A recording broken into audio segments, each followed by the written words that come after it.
How we doing today, chat? I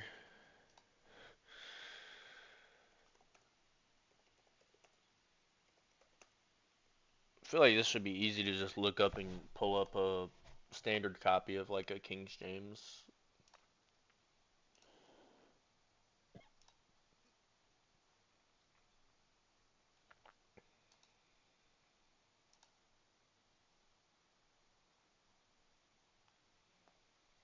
Yeah, there we go. Alright, so we're Genesis 7:4 right now. Oh, oh,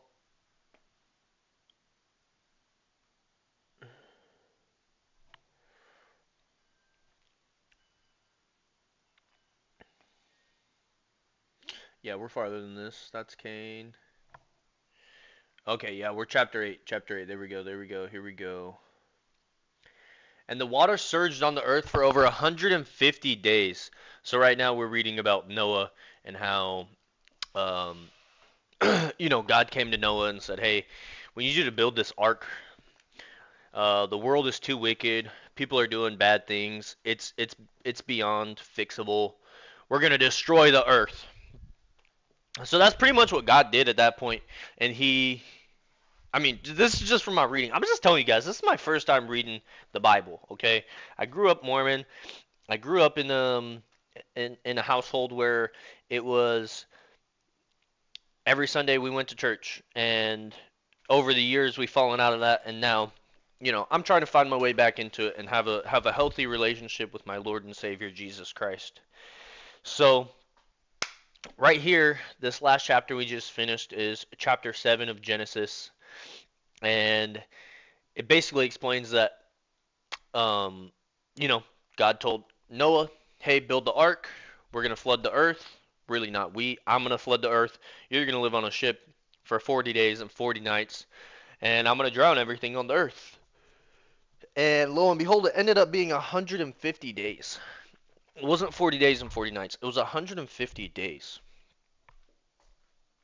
And I know there's a lot of people. Look, look, look, look. Personally, I don't believe in Noah's Ark. I'm going to tell you that right now, personally. But this is my first time reading the Bible and having an understanding of what I'm trying to do here. Hold on, it sounds like somebody's at the door or something. Who is that? What? Is somebody here? Is someone here? Come here. There's nobody. There's nobody. Let's go look. Come here.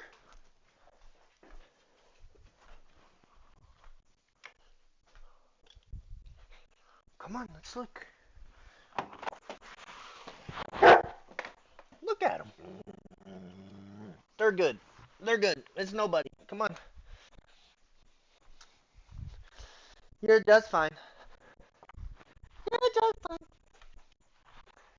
You don't even know what it is, Fred. It's nobody. You wanna go potty?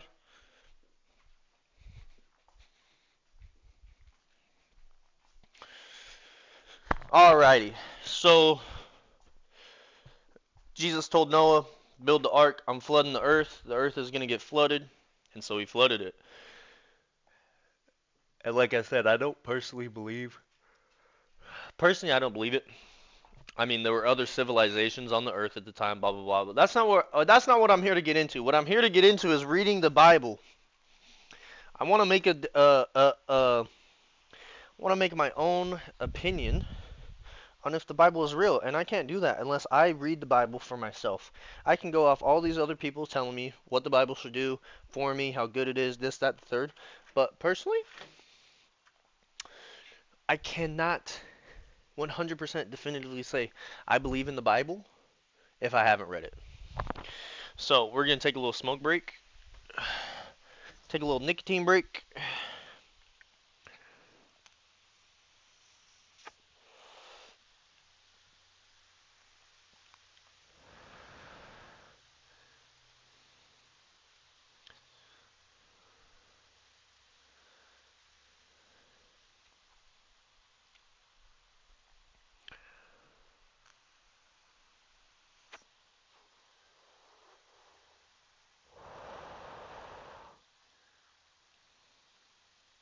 cake is blue. He has autism. Green is ADHD.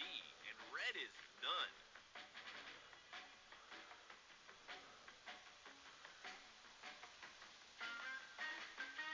He's got ADHD. If the cake... No. Come on, wait till the no. Come on. Okay, so to be completely fair, like, what do you mean your son got bit by a wild otter? This is the Bitcoin credit. What an abortion is, like, actually, like, seeing them, they're really brutal. Yeah, but what's even more brutal is a 10-year-old being raped in. My first mother was raped. Yeah. Carried me to term. Thank God I was born. What an abortion is, like, actually, like, seeing them, they're really brutal.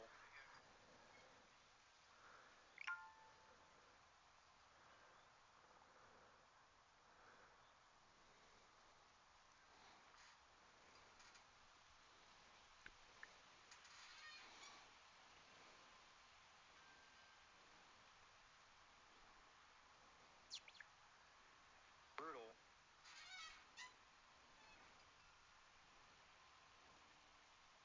Brutal. Yeah, but what's even...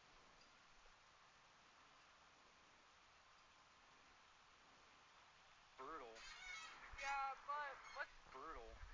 Yeah, but what's even more brutal is a 10-year-old being raped in. My first mother was raped. Yeah. Carried me to term.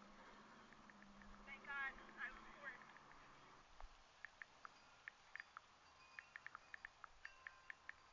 What an abortion is, like, actually, like, seeing them, what an abortion... He had it coming. He had it coming. He had it coming. He only had himself to blame. If you'd have been there. A few moments later. I just had to block all of my friends because they just have such different political beliefs from me, and I thought that we were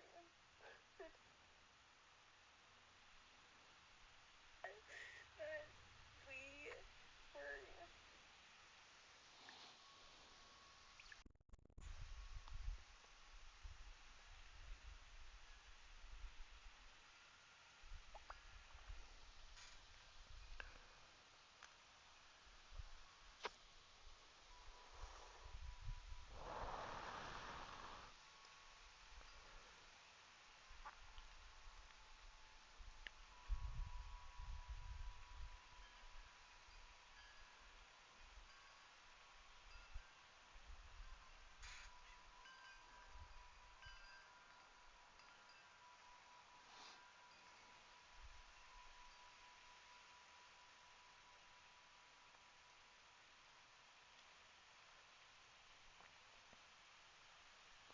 What are you doing? Making moonshine.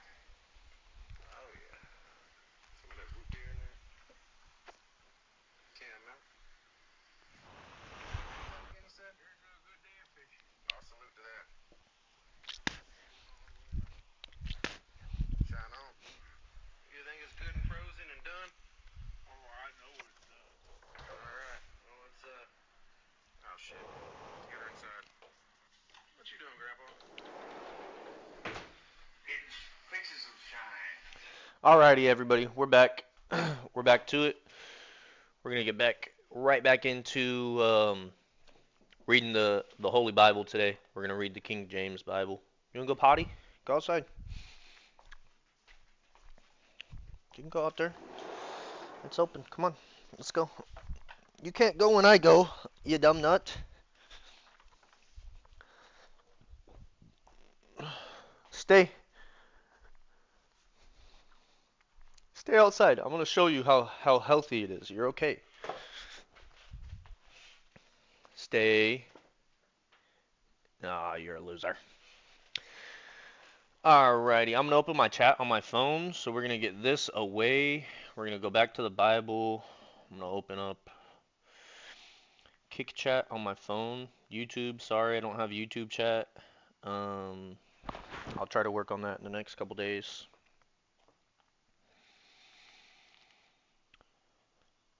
Boom. Let's get some chats. All right, guys. And so where I ended off reading was,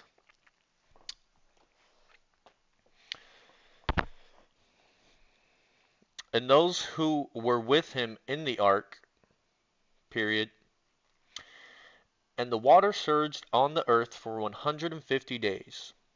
The flood reconciles. The flood ceases, and Noah sends forth a dove which returns with an olive leaf. He releases all living things from the ark. He offers sacrifice, seed time and harvest, and seasons assured. So that's what we're coming up to. And God remembered, as well as the wildlife and all of the livestock that were with him in the ark. God caused a wind to pass over the earth, and the water began to subside.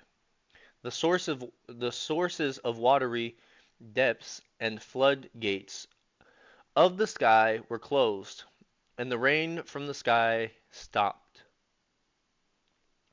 The water steadily receded from the earth, and by the end of 150 days the water had decreased significantly. The ark came to a rest in the 7th month of the 7th day of the 7th month on the mountains of Ararat.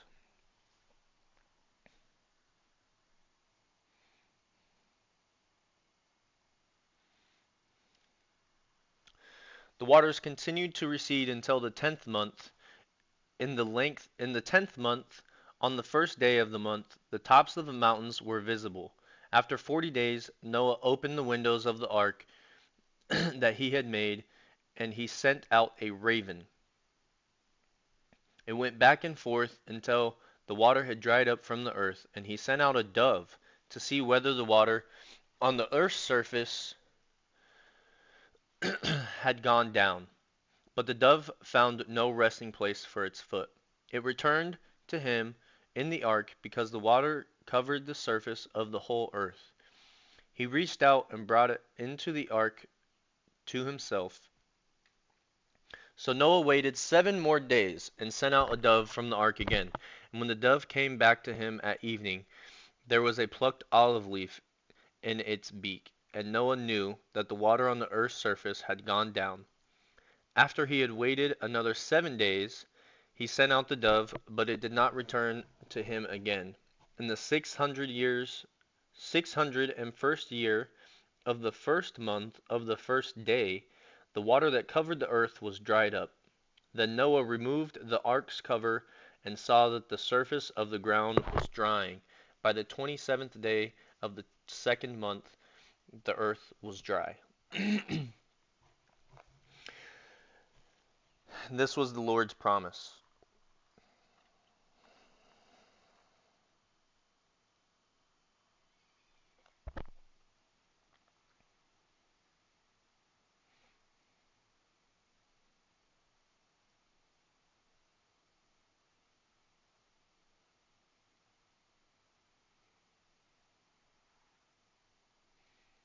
Okay. And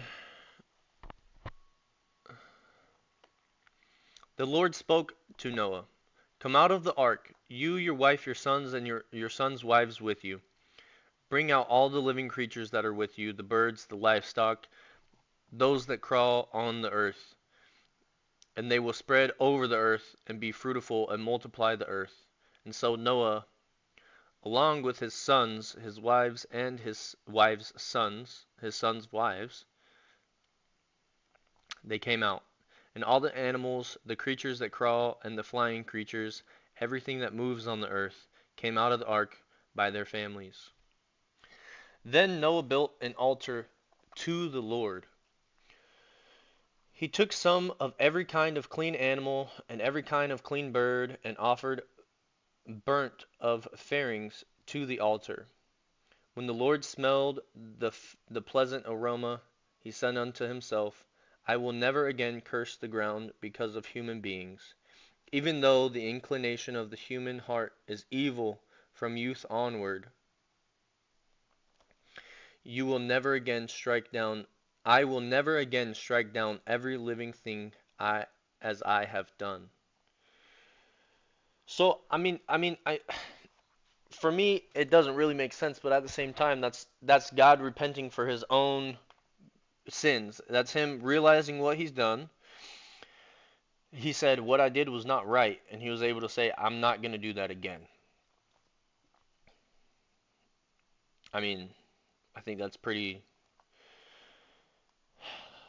profound right there. As long as the earth endures seed time and harvest, cold and heat, and summer and winters, and day and night, it will not cease. God's covenant with Noah. Chapter 9. God blessed Noah and his sons and said unto them, be fruitful and multiply and fill the earth. The fear and terror within you will be in every living creature on the earth, every bird in the sky, every creature that crawls on the ground, and all the fish of the sea. They are placed under your authority. Every creature that lives and moves will be food for you. As I have gathered these green plants, I have given you everything. However, you must not eat within its lifeblood in it, and it will require a penalty of your lifeblood. It will require it from any animal and any human. If someone murders a fellow human, I will require that person's life. I mean, an eye for an eye, brother. I don't see anything wrong with that. I mean, they say God is graceful. He is graceful. He's not going to take that human that he's requiring the life of. He's not going to condemn it. He's going to bring that, in my opinion, and I think he would bring that back, that spirit or that life back into his holy kingdom to sanctify it and to help it become better. And if it can't become better, then he can cast it out. Whoever sheds human blood, by human blood, by humans, his blood shall be shed. For God's for God made humans in his image. But you be fruitful, multiply, spread out over the earth, and multiply on it. Then God said unto Noah and his sons with him, understand that I am establishing my covenant with you and your descendants after you, and with every living creature that is with you, birds, livestock, and wildlife of the earth that are with you, all of the animals of the earth that came out of the ark. I establish my covenant with you, that never again will every creature be wiped out by flood waters. There will never again be a flood to destroy the earth. And God said, this is the sign of the covenant, and I am making it between me and you and every living creature with you, a covenant for all future generations. I have placed my bow in the clouds, and I will be a sign of the covenant between me and the earth. Whenever I form the clouds over the earth and bow appears in the clouds, I will remember my covenant between thee and me, between you and me, between me and you and all the living creatures. Water will never again become a flood destroying every creature. The bow will it be in the clouds, it will look at it and remember the permanent covenant between God and on all of his living creatures on earth. God said to Noah, this is the sign of the covenant that I have established between me and every creature on earth. And the prophecies about Noah's family.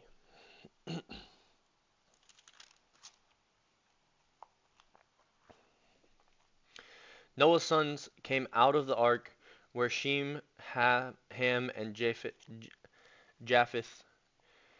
Ham was the father of Canaan. These three were Noah's sons, and from them the whole earth was populated. Noah was a man from the soil, began by planting a vineyard. He drank some of the wine, became drunk, and uncovered himself inside his tent. Ham, the father of Canaan, saw his father naked and told his two brothers outside. Then Shem and Japheth took a cloak and placed it over both their shoulders, and walking backwards they covered their father's nakedness. Their faces were turned away, and they did not see their father naked. When Noah woke up from his drinking and learned what his youngest son had done to him, he said, Canaan is cursed. He will be the lowest of slaves of his brothers.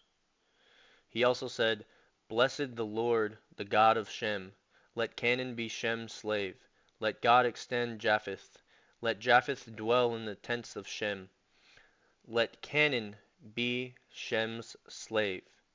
Now Noah lived 350 years after the flood. So Noah's life lasted 950 years. Then he died.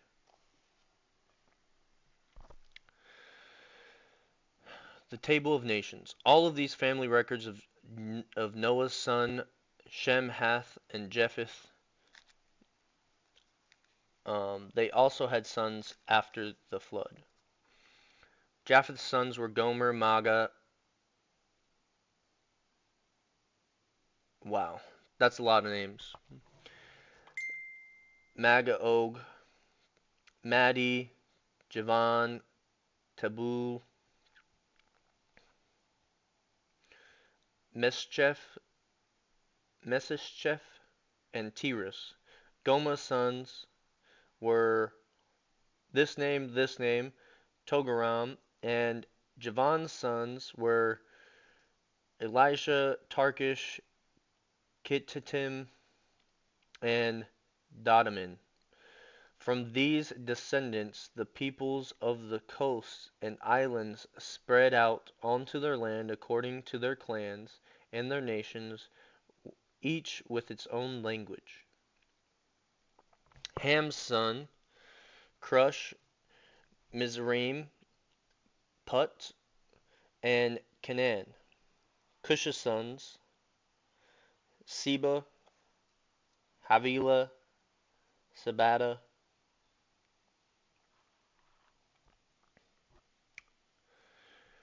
Ramahah, and Sebekta, and Ramahah's sons, Sheba and Dedan. Cush fathered Nirom, and he began the powerful in the land, and he was powerful. He was a powerful hunter in the sight of the Lord. That is why it is said, like Nimrod, a powerful hunter in the sight of the Lord. His kingdom started with Babylon, Ek, Akkad, and Calneh, and the land of Shinar. From the land he went to Azarah and built Nephi.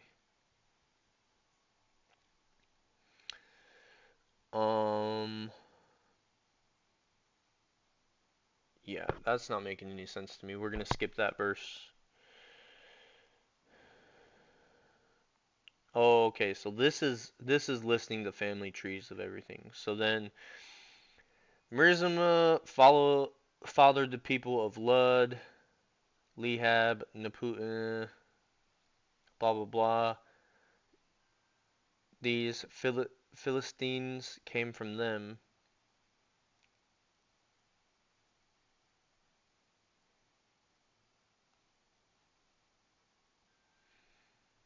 And Kaphator. Canaan fathered Sindon, his firstborn, as well as and Heth, as well as Jubilees and Amorites and Garnashites and Hivites and Archites and the Sinites and Arvadites and Semarites and afterward the Canaanite clans scattered. The Canaanite border went from Sidon going toward Jerah as far as Gaza and down toward Sodom, Gomorrah, Adam, and Seboim as far as Lasha. These are Ham's sons by their clans, according to their languages in their lands and their nations. And Shem, Japheth's older brother, also had sons. Shem was the father of the sons of Eber. Shem's sons were Elam, Azur, Aprachshad, Lud, and Aram.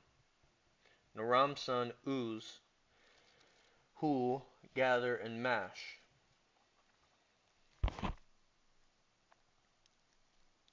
Appraised fathers Shali and Shalash.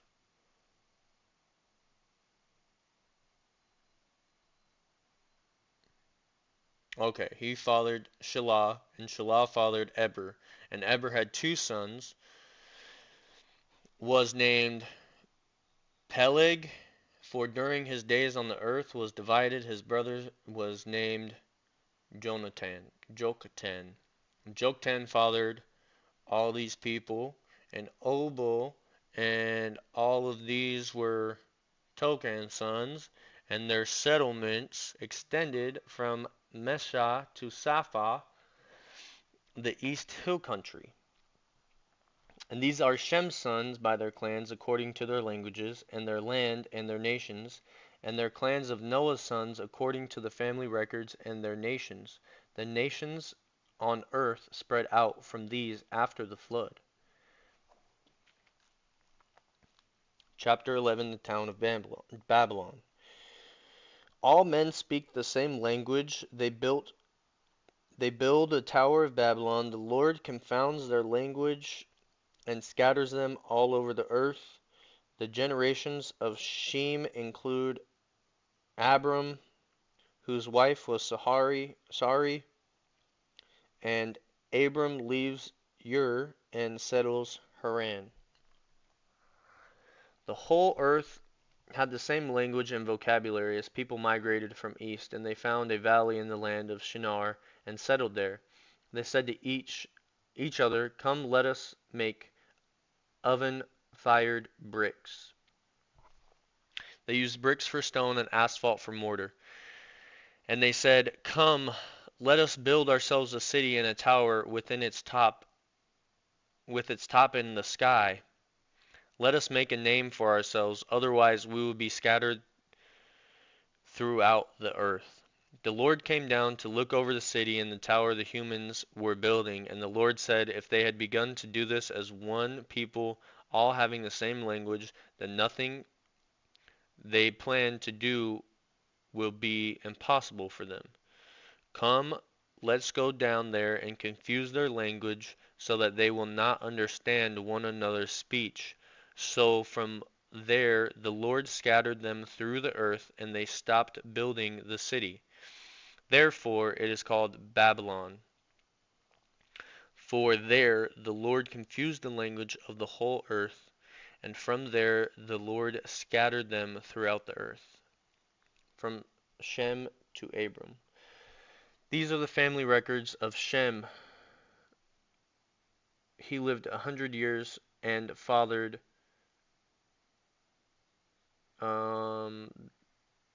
Aprashad. 2 years after the flood, after the fathering Aprashad, Shem lived 500 years and fathered sons and daughters. Aprashad lived 35 years and fathered Shelah. After he fathered Shelah, Apradis lived 403 years and he fathered sons and daughters. And Shelah lived 30 years and fathered Eber. And Shelah lived 403 years after fathering his sons and daughters. Eber lived 34 years and fathered Peleg. After he fathered Peleg, Eber lived 430 years and fathered other sons and daughters. Peleg lived 30 years and fathered Ru. After Ru, Peleg lived 209 years and they fathered other people. Ru lived 32 years and fathered Serg, and after his father Serg, He lived 207 years and fathered other sons and daughters. And Serg lived 30 years and fathered Nahor. And after he fathered Nahor, he lived 200 years.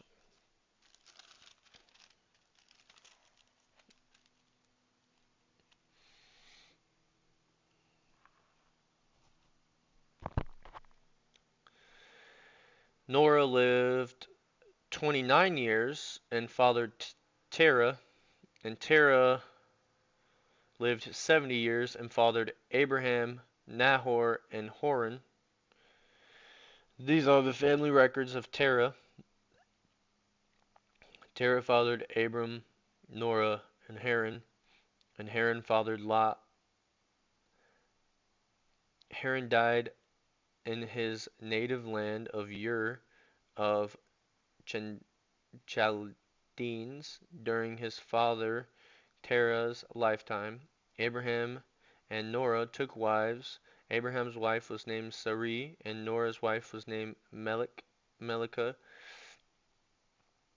She was the daughter of Haran, the father of both Melikash and Isaac, and Sarai was unable to conceive. She did not have a child. Terah took his son Abram, his grandson Lot, Haran's son, and his daughter-in-law Sarai, his son, his son's his son Abram's wife, and they set out together from Ur to Chandeliers to go to the land of Canaan. But when they came to Haran, they settled there. Terah lived 205 years and died in Haran. Chapter 12. Abram shall become a great Abram shall become a great nation. He and his seed shall bless all of the families of earth. He travels from Haran to the land of Canaan. Because of famine, he goes down into Egypt. Abraham and Sarai tested in the Pharaoh's court.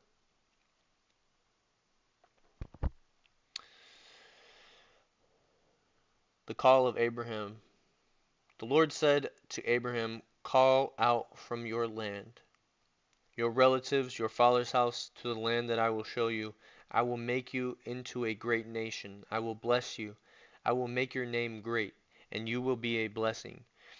I will bless those who bless you. I will curse anyone who treats you with contempt. And all the people on earth will be blessed through you." And Abraham went as the Lord said unto him, and Lot went with him, and Abraham was 75 years old when he left Haran. He took his wife Sarai, his nephew Lot, and all his possessions they had accumulated, and the people they had acquired in Haran, and they set out to the land of Canaan. When they came to the land of Canaan, Abraham passed through the land to the site of Shemech, Moreh. At the time the Canaanites were in the land. The Lord appeared to Abram and said, "To your offspring I will give this land." So he will build an altar there to him. From there he moved on to the hill country east of Bethel and pitched his tent with Bethel, and on the west of Ai,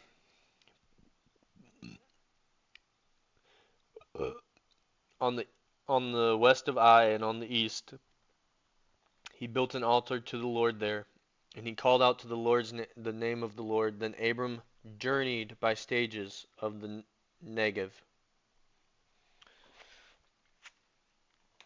There was a famine in the land, so Abram went down to Egypt to stay there for a while, because the famine in the land was severe. When he was about to enter Egypt, he said to his wife Sarai, "Look, I know what a beautiful woman you are. When the Egyptians see you, they will say, 'That is his wife.' They will kill me, but let you live.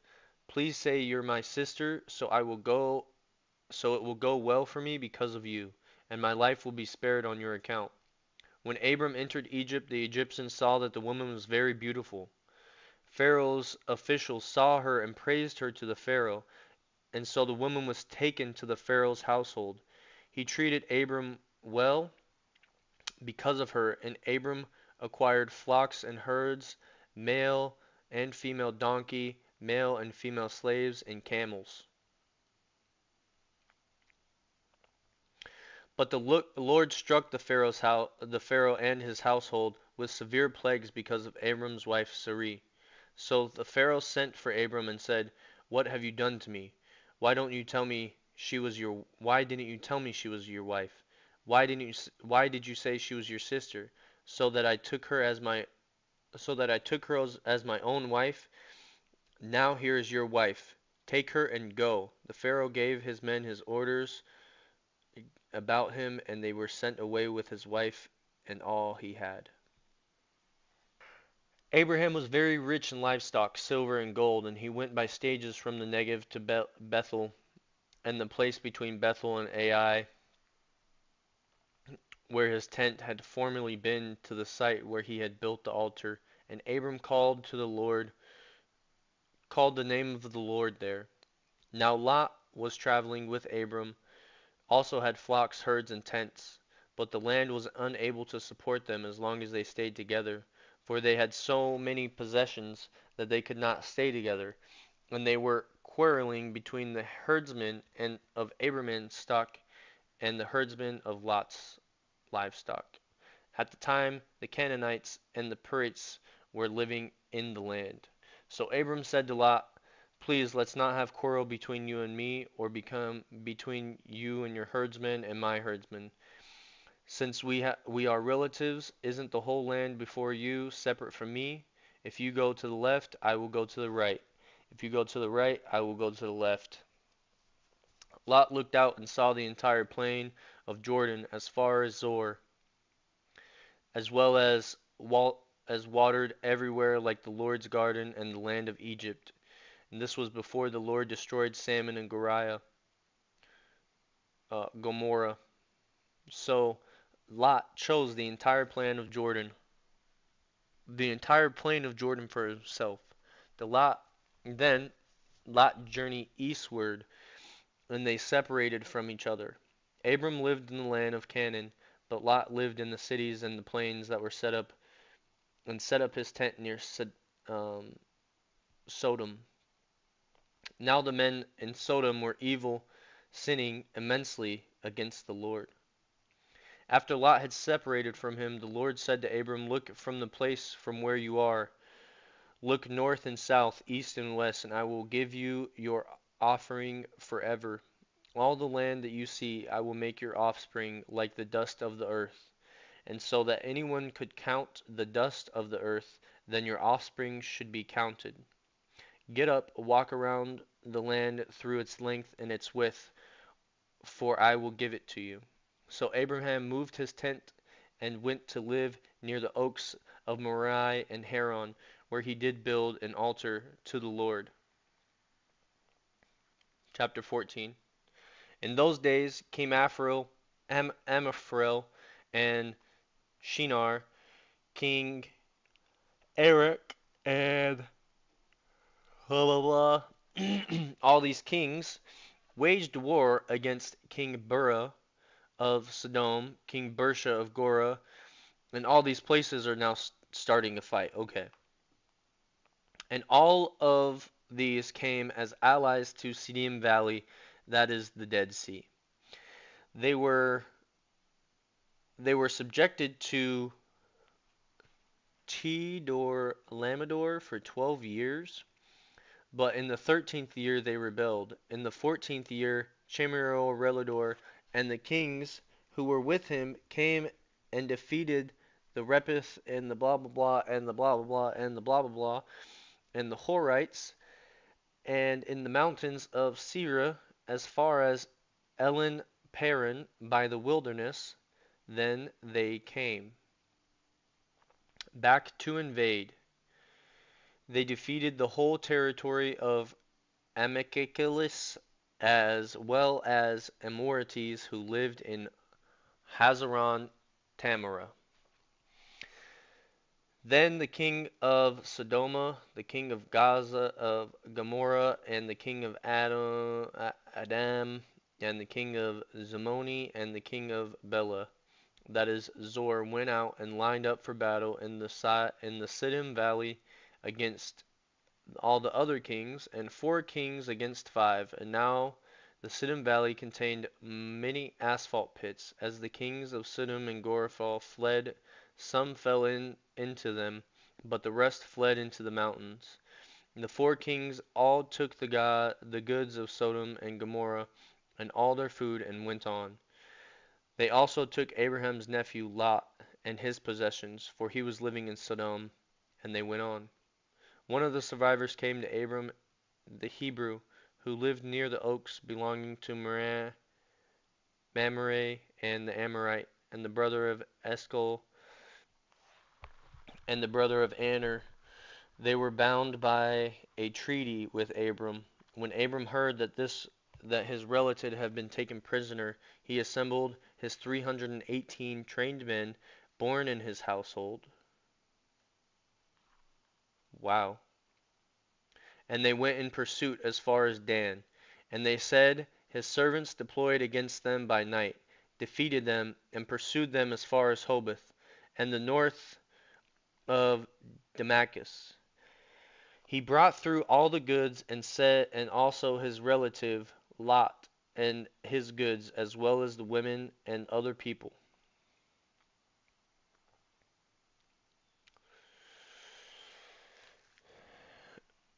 Blessing. After Abram returned from defeating Shedlamor and the kings who were with him, the king of Sodom went out to meet him in the Shevali Valley. That is the king's valley. The king of Shemali brought out bread and wine. He was priest to God Most High. He blessed him and said, Abram is blessed by God Most High, creators of heaven and earth, and blessed be God Most High, who has handed over your enemies to you. And Abram gave him a tenth of everything. Then the king of Samadon said to Abram, give me the people, but take the possessions for yourself. But Abram said to the king of Sodom, I have raised my hand in a hand of oath to the Lord, God Most High, creator of heaven and earth, that I will not take a thread of sandal strap or anything that belongs to you, so you can never say I made Abram rich. I will take nothing except what the servants have eaten. But as far as the share for the men who came with me, they can take their share. Yo, that's some big dog shit right there. That's some real big dog shit. He just said, you know what? I'm not gonna take anything that you want to give me because you're gonna talk shit on my name. So everybody who came to support me, go ahead and take that shit because I don't want it. You know what I'm saying? Like, talk about power move. We talking about power move? That's a power move. We talking about power move, bro. I'm just saying, like, damn, son. Damn, son. Bro's not playing. Bro's not playing. Alright, chat. I'm talking like people are in here. Nobody's in here, but I'm gonna go run some errands, take care of some other dogs.